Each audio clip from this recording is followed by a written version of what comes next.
Good morning વિદ્યાર્થી મિત્રો. આજે આપણે નામાના મૂળતત્વ વિષયના ભાગ 1ના પ્રકરણ 1 હિસાબી પદ્ધતિ અને તેના પારિભાષિક શબ્દોમાં આગળનો અભ્યાસ કરીશું.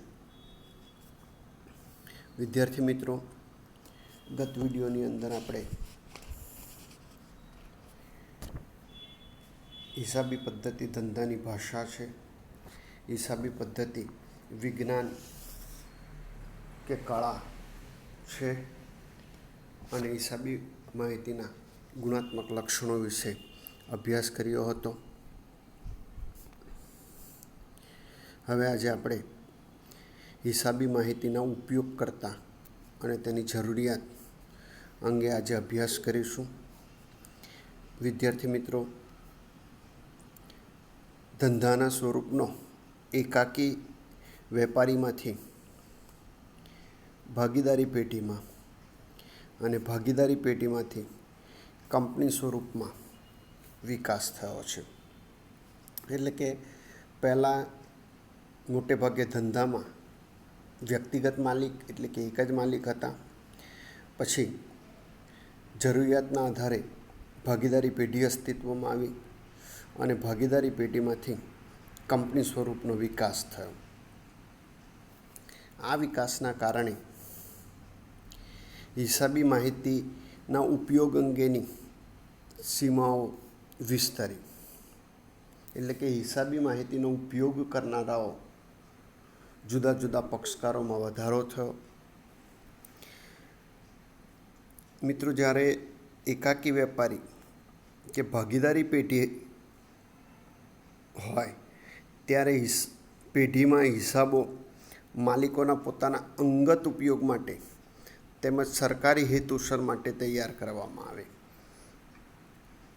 એટલે કે માલિકોના અંગત ઉપયોગ માટે હિસાબોનો ઉપયોગ થાય અને સરકારી જરૂરિયાતના આધારે તેનો ઉપયોગ થાય. આ બંને સ્વરૂપ માલિકો જ સંચાલક હોય છે.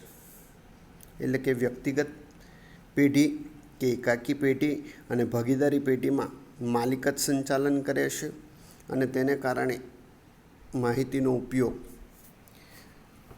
તેમના પૂરતો મર્યાદિત હોય છે. જ્યારે કંપની સ્વરૂપમાં માલિક અને સંચાલક જુદા હોય છે. તેથી માહિતીના સંદર્ભમાં સરકારી નિયંત્રણોના કારણે કંપનીઓની માહિતી જાહેર માહિતી બને છે. પરિણામે માહિતીનો ઉપયોગ કરનારાઓ ઘણા પક્ષકારો હોય છે.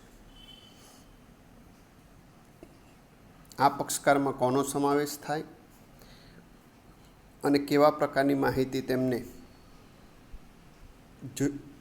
જરૂરી હોય છે તે અંગે નીચે પ્રમાણે સમજૂતી આપવામાં આવી છે.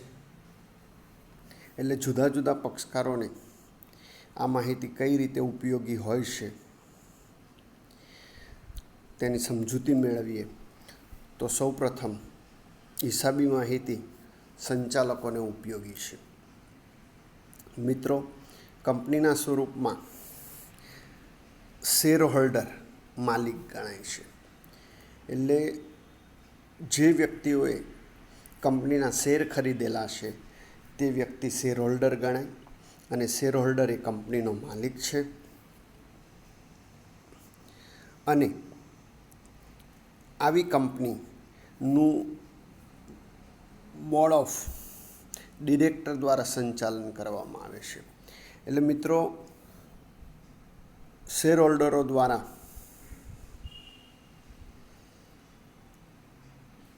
બોર્ડ ઓફ ડિરેક્ટર્સની નિયુક્તિઓ થઈ હોય છે અને તેઓ કંપનીનું સંચાલન કરે અને તેમના દ્વારા લેવામાં આવેલા નીતિ વિષયક નિર્ણયોની અસર હિસાબોમાં પ્રતિબિંબિત થાય. એટલે કે બોર્ડ ઓફ ડિરેક્ટર્સ દ્વારા જે સંચાલન થયું હોય તેની અસર હિસાબો ઉપર થાય. ધંધાના નક્કી કરેલ ઉદ્દેશ તેઓ હાંસલ કરી શક્યા છે કે કેમ તે અંગેની જાણકારી હિસાબો ઉપરથી મળે છે. મિત્રો, બોર્ડ ઓફ ડિરેક્ટર્સનું કાર્ય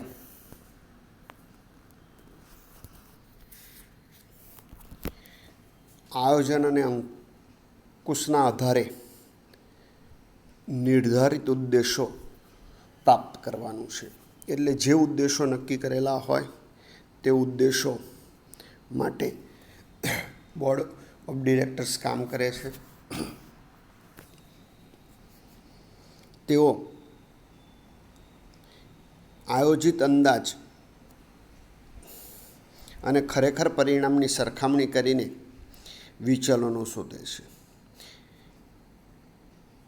એટલે જે અંદાજ નક્કી કરેલા હોય અને જે ખરેખર પરિણામ મળે તેની સરખામણી કરીને એના તફાવત શોધે.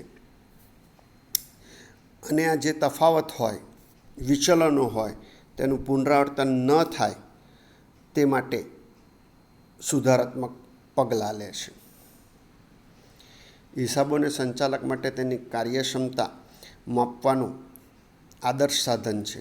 સંચાલકોએ આંતરિક ઉપયોગકર્તા તરીકે વર્ગીકૃત કરી શકાય. એટલે કંપનીનું સંચાલન કરનારા હોય તેને હિસાબી માહિતી ઉપરથી જે પરિણામ મળેલા હોય તે પરિણામમાં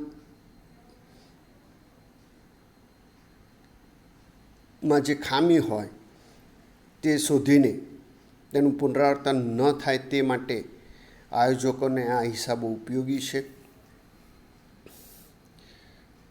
બીજું, શેર હોલ્ડર. કાયદાકીય જોગવાઈના આધારે કંપનીના સંચાલકોએ નિર્ધારિત સમય મર્યાદામાં તમામ શેર હોલ્ડરોને કંપનીના હિસાબોની નકલ મોકલવાની હોય છે. એટલે મિત્રો, જે લોકોએ કંપનીના શેર ખરીદેલા છે તેવા શેર હોલ્ડરોને કંપનીએ કાયદા મુજબ એની નકલો મોકલવાની હોય. આ હિસાબી નકલ મેળવવાનો શેર હોલ્ડરનો અધિકાર છે. અને આ નકલો એટલે કે હિસાબોની માહિતી પૂરી પાડવી એ કંપનીની ફરજ છે. શેર હોલ્ડર પ્રકાશિત થયેલ તમામ નાણાકીય અને બિન નાણાકીય વિગતોનું વિશ્લેષણ કરી પોતાના કંપનીમાં રોકાણ અંગેના નિર્ણયની સમીક્ષા કરે છે. એટલે શેર હોલ્ડરે જે કંપનીના શેર ખરીદેલા છે, એટલે કે રોકાણ કરેલું છે, તે રોકાણ હિસાબોના આધારે યોગ્ય છે કે નહીં તે અંગેના નિર્ણય કરે છે. કંપનીના વિકાસ અંગે જાણકારી પ્રાપ્ત કરે. કંપનીના ભવિષ્ય અંગેનો અંદાજ પણ નક્કી કરી શકે છે.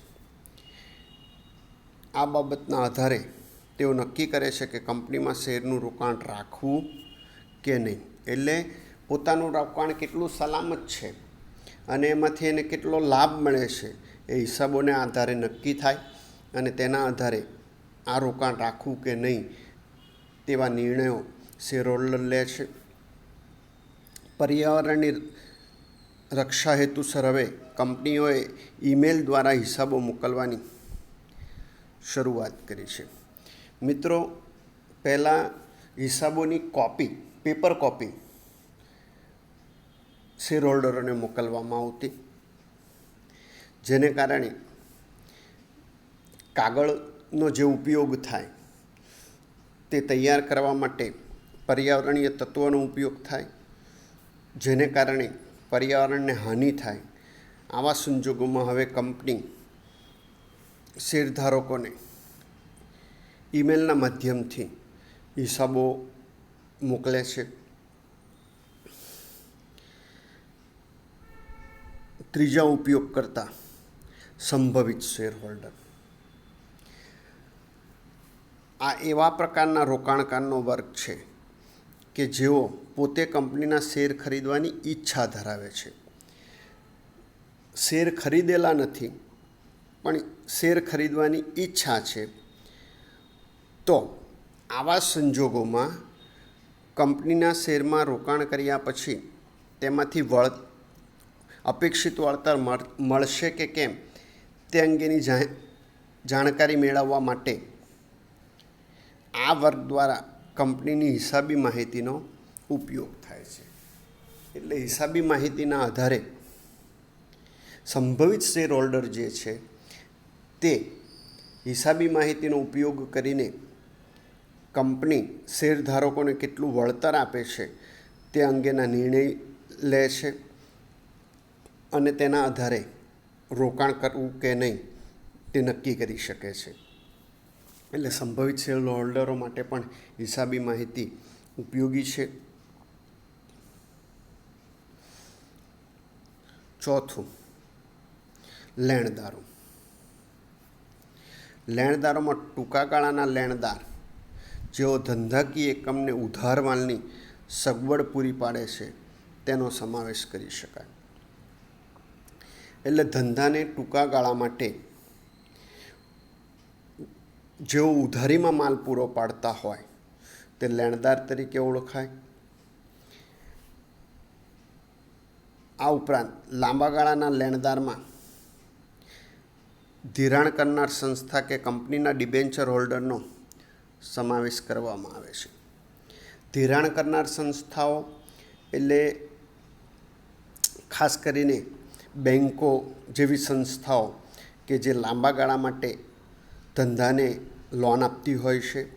આ ઉપરાંત કંપનીને ઉછીના નાણાં આપનાર લોકો ડિબેન્ચર હોલ્ડર્સ તરીકે ઓળખાય, તેનો સમાવેશ પણ લાંબા ગાળાના લેણદારમાં થાય. આ બંને પક્ષકારોએ ધંધાકીય એકમ પાસેથી ભવિષ્યમાં પોતાના નાણાં મેળવવાના હોય છે.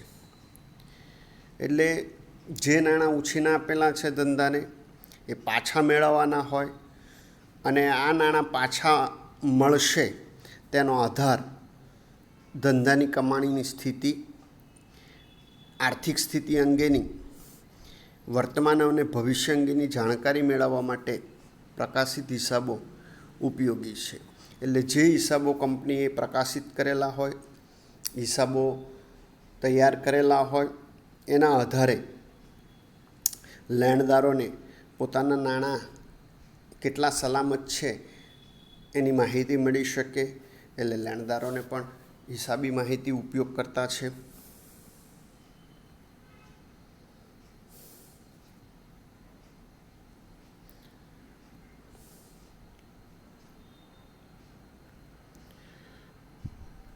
પાંચમું, કર્મચારી. કર્મચારી એટલે ધંધાના કર્મચારીઓ. ધંધાકીય એકમમાં કર્મચારીઓ હિસાબો પરથી પોતાના પગાર વધારા, બોનસ અને નોકરીની સુરક્ષા અંગેનો ખ્યાલ મેળવે છે. એટલે કે કંપનીના જે હિસાબો છે, ધંધાના જે હિસાબો છે, એ હિસાબો જો નફાકારક હોય, એમાં નફો વધતો હોય, તો આવા સંજોગોમાં કર્મચારીને પગાર વધારો મળી શકે, બોનસ મળી શકે અને કંપની જો નફાકારકતા હોય તો કર્મચારીની નોકરી પણ સુરક્ષિત રહે તેનો ખ્યાલ કર્મચારી મેળવી શકે. સામાન્ય રીતે કર્મચારીઓ માટે હિસાબોમાં અગત્યનું અંગ ધંધાનો નફો હોય છે. કારણ કે જો કંપનીને નફો થાય, ધંધાને નફો થાય, તો જ કર્મચારીને નિયમિત પગાર મળે, ઉપરાંત પગાર વધારો મળી શકે કે બોનસ મળી શકે અને તેની નોકરી સલામત રહે. નફાના આધારે પોતાની માંગણીઓ તેઓ સંચાલક સમક્ષ રજૂ કરે છે. એટલે કર્મચારી નફાના આધારે પોતાના લાભ માટેની માંગણી સંચાલક પાસે રજૂ કરતા હોય છે. ધંધાકીય એકમની આર્થિક સ્થિતિ અને વિકાસ સારો હોય તો તેમની નોકરી સુરક્ષિત છે. આમ હિસાબો કર્મચારીઓ માટે પણ ઉપયોગી છે.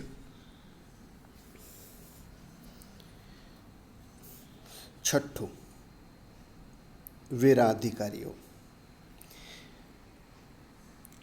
વિદ્યાર્થી મિત્રો, દેશમાં વિવિધ પ્રકારના વેરા ધંધાની આવક, પ્રવૃત્તિ તેમજ અન્ય બાબત ધ્યાનમાં રાખીને સરકાર દ્વારા ઉઘરાવવામાં આવે છે.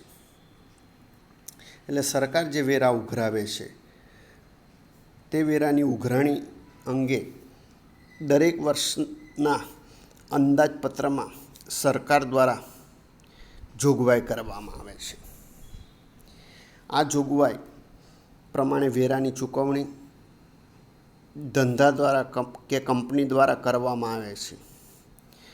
વેરાની ચૂકવણી અંગેની જવાબદારી હિસાબો પરથી તૈયાર થાય છે. એટલે વેરા કેટલા ચૂકવવાના છે એ હિસાબોને આધારે નક્કી થાય. તૈયાર થયેલા હિસાબ અને ચૂકવવામાં આવેલ વેરા અંદાજપત્રની જોગવાઈ પ્રમાણે ચૂકવ્યા છે કે કેમ, એટલે સરકાર દ્વારા જે અંદાજપત્ર નક્કી થયું હોય તે મુજબ કેટલો વેરો ભરવાનો તે નક્કી થતું હોય છે. તો આ મુજબ ધંધા કે કંપનીએ હિસાબોના આધારે વેરા ચૂકવ્યા છે કે નહીં તેની તપાસ માટે વેરા અધિકારીઓને હિસાબો ઉપયોગી છે. આમ હિસાબોનો ઉપયોગ વેરા અધિકારી દ્વારા પણ થાય છે. 7મું, ગ્રાહક. ધંધાકીય એકમના ગ્રાહકોને નફાના સર્જનમાં અગત્યના ભાગ તરીકે ગણવામાં આવે છે. આજનું બજાર વેચનારાઓનું બજાર નથી. એટલે ઉત્પાદક કે વસ્તુ કે સેવા વેચનારનું બજાર નથી, ખરીદનારાનું એટલે કે ગ્રાહકોનું બજાર છે. ખરીદનાર માટે એટલે કે ગ્રાહક માટે નવા કાયદાઓ અમલમાં છે અને તે પોતાની ખરીદેલ વસ્તુના તમામ હક માટે જાગૃત છે. એટલે ગ્રાહકો આજે જાગૃત છે. તે વસ્તુ કે સેવાની પડતર અંગે પણ સજાગતા ધરાવે છે. કંપનીના હિસાબો દ્વારા ગ્રાહક પણ વસ્તુ કે સેવાની પડતર અને કિંમત અંગેનો અંદાજ નક્કી કરી શકે છે. એટલે વસ્તુની પડતર કે કિંમત અંગેનો અંદાજ નક્કી થતો હોવાને કારણે ગ્રાહકોને પણ આ હિસાબી માહિતી ઉપયોગી છે.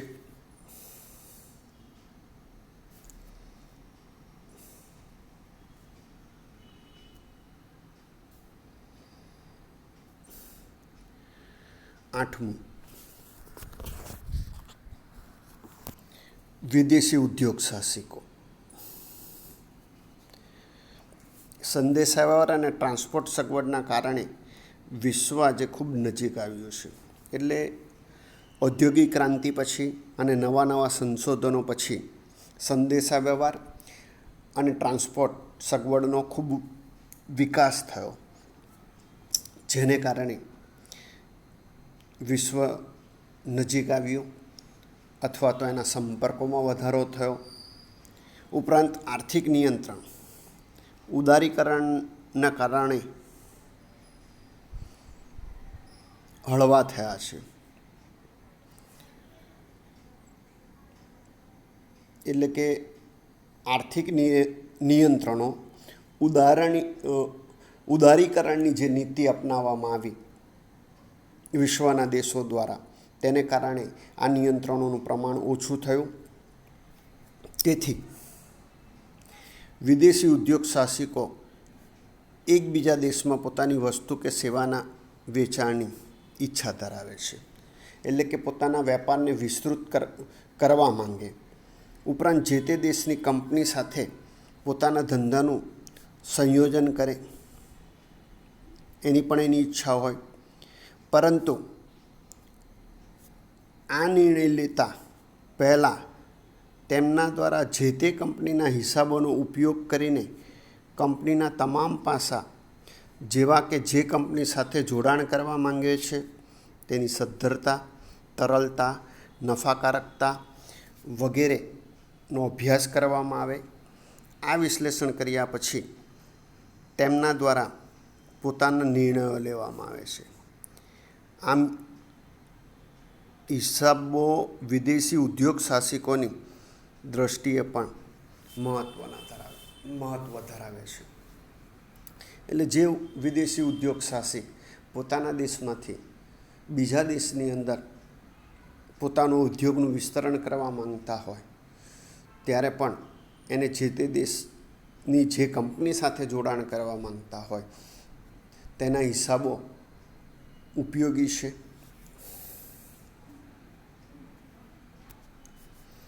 9. નિયમનકારી સંસ્થા. કંપની ધંધા સ્વરૂપમાં સરકાર અને સરકાર દ્વારા નિર્મિત નિયમનકારી સંસ્થાઓ અંકુશ રાખતી હોય છે. એટલે ધંધા ઉપર સરકાર અને સરકાર દ્વારા જે સંસ્થા બનાવવામાં આવી હોય તે ધંધા ઉપર અંકુશ રાખે, જેથી કરીને કંપનીના કોઈ પણ પગલાં કે પ્રવૃત્તિના કારણે સામાન્ય પ્રજાને આર્થિક નુકસાન ન થાય. એટલે સામાન્ય પ્રજાના હિત માટે આવી નિયમનકારી સંસ્થાઓ કાર્ય કરતી હોય છે. આ માટે SEBI, security exchange board of India, IRDA, insurance regulatory development authority of ઇન્ડિયાની સ્થાપના કરવામાં આવી છે. એટલે શેરની જે પ્રવૃત્તિ છે એના પર નિયંત્રણ રાખવા માટે સેબીની નિમણૂક અને ઇન્સ્યોરન્સ વીમાઓ માટે IRDAની રચના કરવામાં આવી છે. આ સંસ્થાઓ નિયમ અને માર્ગદર્શિકા બનાવવા માટે હિસાબોનો ઉપયોગ કરે છે. એટલે કયા કયા નિયમો જરૂરી છે અને માર્ગદર્શન માટે હિસાબી માહિતી ઉપયોગી થાય, આ નિયમો પ્રમાણે હિસાબો તૈયાર થયા છે કે કેમ તેની તપાસ હાથ ધરે. આમ હિસાબો નિયમનકારી સંસ્થાની દૃષ્ટિએ પણ જરૂરી છે. 10. વ્યવસાયિક સંસ્થાઓ. હિસાબ તૈયાર કરનારાઓને વ્યવસાયી તરીકે ઓળખવામાં આવે છે. એટલે જે હિસાબો તૈયાર કરે છે તે વ્યવસાયી છે, પ્રોફેશનલ્સ છે. હિસાબી પદ્ધતિ એક વ્યવસાય છે. આ વ્યવસાયના યોગ્ય સંચાલન માટે દરેક દેશમાં વ્યવસાયિક સંસ્થા કામ કરે છે. એટલે દરેક દેશમાં વ્યવસાયિક સંસ્થા કાર્ય કરતી હોય છે. હિસાબી પદ્ધતિ માટે આપણા દેશમાં 1949થી the institute of chartered accounts of India કાર્યરત છે. મિત્રો, 1949થી જ આપણા દેશમાં હિસાબી પદ્ધતિ માટે વ્યવસાયિક સંસ્થા તરીકે the institute of chartered accounts of ઇન્ડિયાની રચના કરી દેવામાં આવેલી. આ સંસ્થા દ્વારા હિસાબોના સંદર્ભમાં માર્ગદર્શિકાઓ તેમજ હિસાબી ધોરણો તૈયાર કરવામાં આવે છે, જેથી તૈયાર થયેલા હિસાબોમાં એકસૂત્રતા અને સમાનતા આવે. ઉપરાંત institute of charter secretary of India અને the institute of cost accounts of India પણ હિસાબો અંગે જરૂરી સૂચનો આપે છે. આમ જુદી જુદી વ્યવસાયિક સંસ્થાઓને માર્ગદર્શિકા અને હિસાબી ધોરણો તૈયાર કરવામાં પણ હિસાબો ઉપયોગી છે.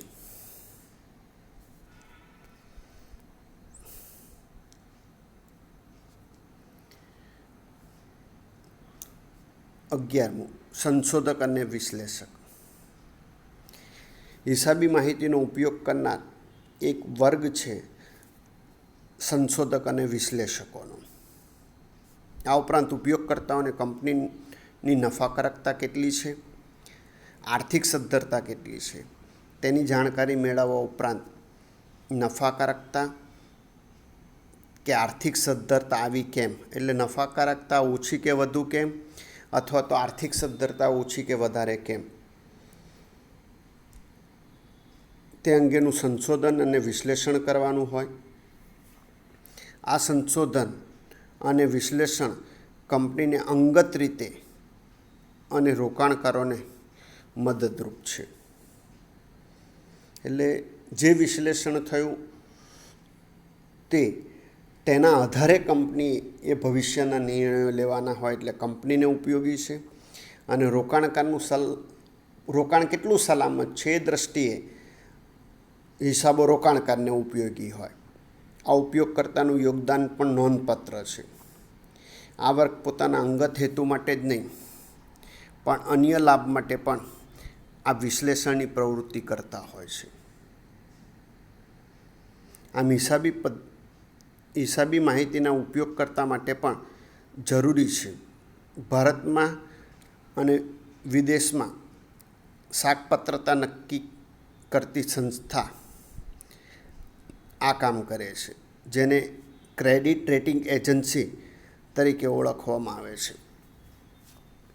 જેમાં CRISIL અને ICRA જેવી સંસ્થાઓ કાર્ય કરે છે. આ એજન્સી દ્વારા પણ પ્રકાશિત હિસાબોનો ઉપયોગ થાય છે.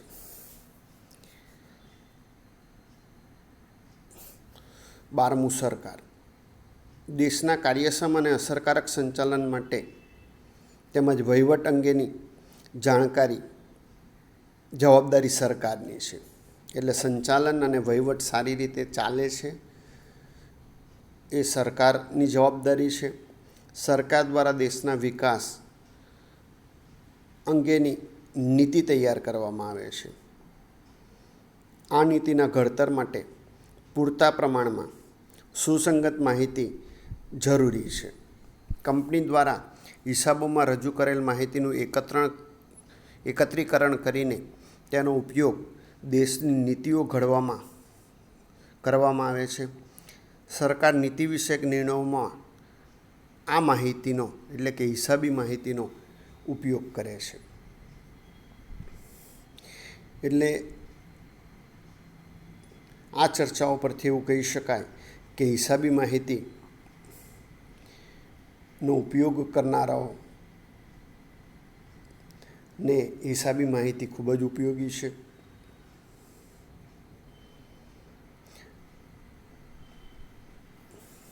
વિદ્યાર્થી મિત્રો, હવે આપણે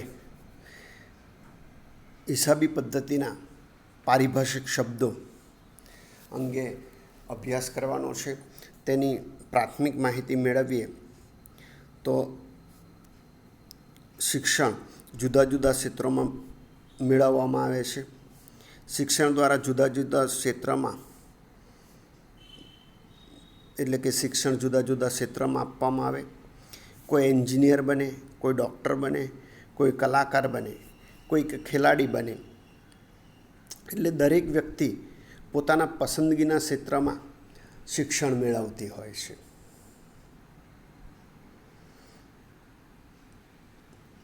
અને શિક્ષણની દરેક શાખાની પોતાની પરિભાષા એટલે કે પોતાના ક્ષેત્રને અનુરૂપ શબ્દ ભંડોળ હોય છે. દરેક ક્ષેત્રમાં પોતાના વિશિષ્ટ શબ્દોનો ઉપયોગ થાય છે. એટલે કે જે તે ક્ષેત્ર, એન્જિનિયર ક્ષેત્ર હોય તો તેમાં, ડૉક્ટરી ક્ષેત્ર હોય તો તેમાં, કલાકાર હોય તો તેમાં વિશિષ્ટ શબ્દો વપરાતા હોય છે. અને આ શબ્દો જે છે તે જે તે બાબતોની ખાસ માહિતી કે સમજૂતી આપતા હોય છે. એટલે જે તે ક્ષેત્ર માટે આવા શબ્દોનો અર્થ સમજવો જરૂરી છે. અને નામાની પરિભાષામાં પણ આવા વિશિષ્ટ શબ્દો, હિસાબી પદ્ધતિમાં પણ આવા વિશિષ્ટ શબ્દોનો ઉપયોગ થાય છે.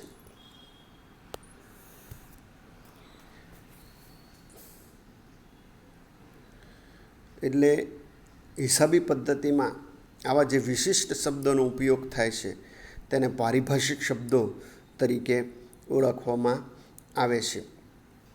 વિદ્યાર્થી મિત્રો, આવા જુદા જુદા પારિભાષિક શબ્દોની સમજૂતી હવે આગળના વિડીયોમાં ફરી મળીશું ત્યારે આપણે જોઈશું.